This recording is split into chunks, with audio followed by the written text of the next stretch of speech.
Assalamualaikum warahmatullahi wabarakatuh.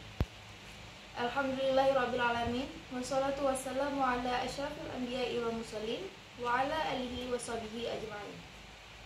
Pertama-tama yang paling utama, marilah kita panjatkan puji dan syukur kepada Allah Subhanahu wa taala karena berkat limpahan rahmatnya kita semua bisa berkumpul di tempat yang bahagia ini. Tak lupa juga salawat yang salam kepada Nabi kita, Nabi besar Muhammad SAW, yang telah membawa kita dari alam jahiliyah ke alam Islamiyah, dari alam kebodohan ke alam yang penuh dengan ilmu pengetahuan seperti yang kita rasakan saat ini. Perkenalkan, nama saya Siti Mokfirah.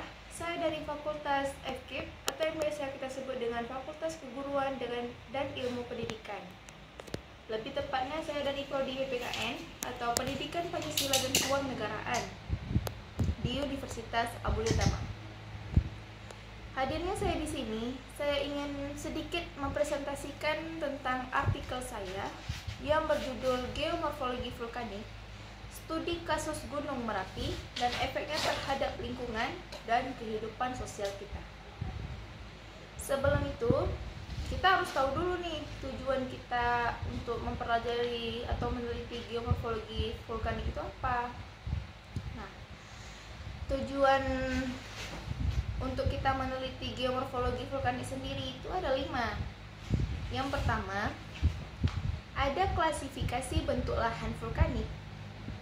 Harus ditingkatkan untuk menangani kompleksitas dalam pembentukan bentuk lava vulkanik. Karena sistem magmatik, gaya letusan, dan juga material yang meletus semuanya memengaruhi morfologi tersebut.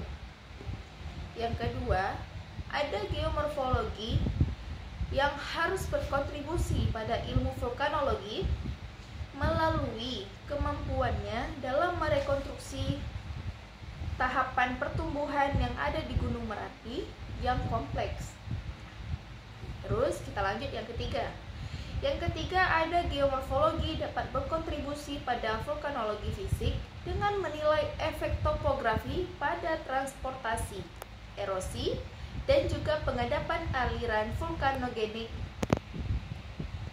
Nah, yang keempat, ada geomorfologi vulkanik yang mengidentifikasi asosiasi fasia sedimen. Dan terakhir, yang kelima, ada geomorfologi yang berorientasi proses sangat penting dalam mengembangkan metode yang akurat untuk mengukur laju proses geomorfik yang membentuk konstruksi vulkanik sementara. Nah, itu tujuan dari kita meneliti geomorfologi vulkanik itu. Sekarang kita akan membahas sedikit tentang geomorfologi itu apa sih? Geomorfologi merupakan studi yang mempelajari bentuk lahan dan proses yang mempengaruhinya, serta menyelidiki hubungan timbal balik antara bentuk lahan dan proses-proses itu dalam susunan keuangan, menurut Versteffen 1983. Proses geomorfologi sendiri adalah perubahan-perubahan baik secara fisik maupun kimiawi yang mengakibatkan modifikasi permukaan bumi menurut Thornbury 1970. Apa sih penyebab proses geomorfologi itu? Penyebab proses geomorfologi itu adalah benda-benda alam yang dikenalkan dengan benda-benda alam berupa angin dan juga air. Nah, proses geomorfologi sendiri juga dibedakan menjadi 2, yaitu ada proses eksogen, atau tenaga asal luar bumi yang umumnya sebagai perusak, dan juga ada proses endogen, sebagai tenaga yang berasal dari dalam bumi sebagai pembentuk. Walaupun berbeda, yang eksogen itu sebagai perusak dan endogen itu sebagai pembentuk, tapi keduanya juga bekerja sama dalam merubah permukaan bumi. Nah, kita sudah tahu nih pengertian dari geomorfologi. Nah, sekarang kita akan membahas tentang dampak lingkungan yang terjadi akibat letusan Gunung Merapi tersebut. Yang pertama itu ada pencemaran udara.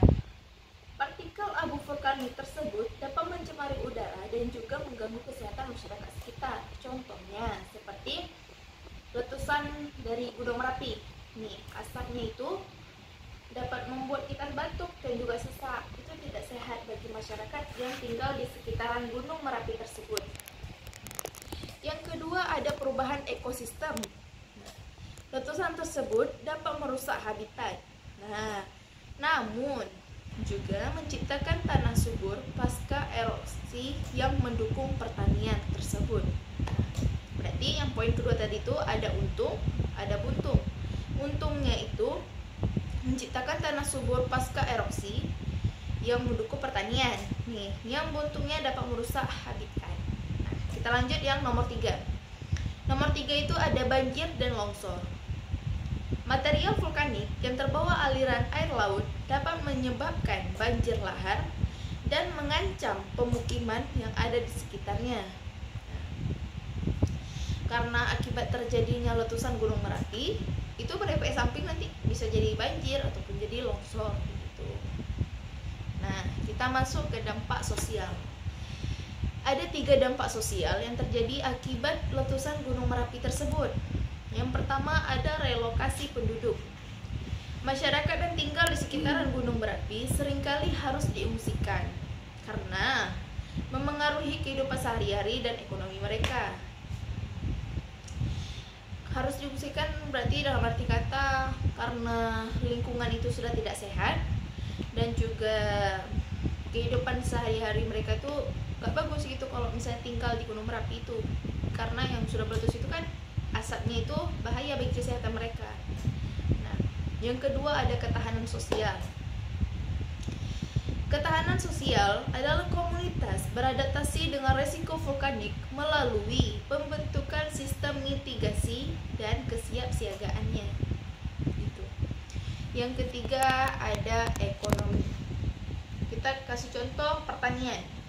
Pertanian yang menjadi sumber bagi mereka yang tinggal di sekitaran Gunung Merapi tersebut akan rusak akibat erupsi dari gunung itu.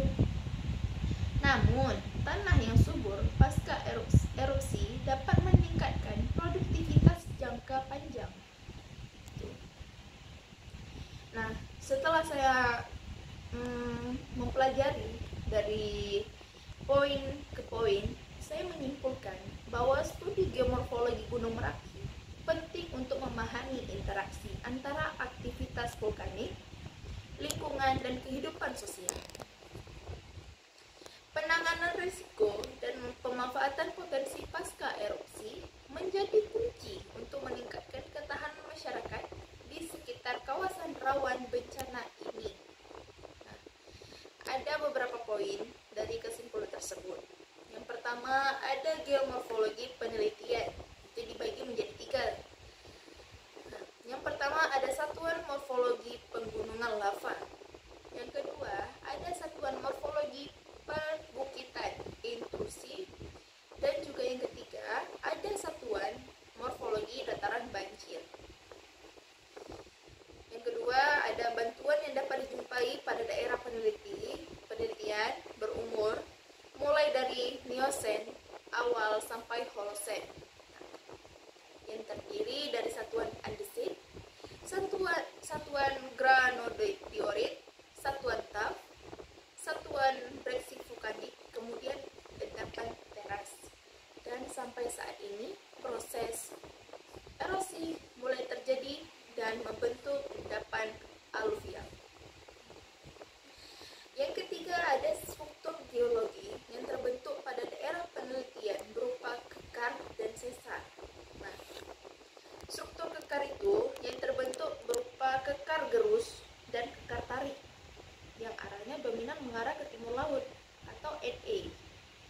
Nah, struktur sesar yang terbentuk dari lapangan diperkirakan merupakan sesar geser pada daerah Tiluang.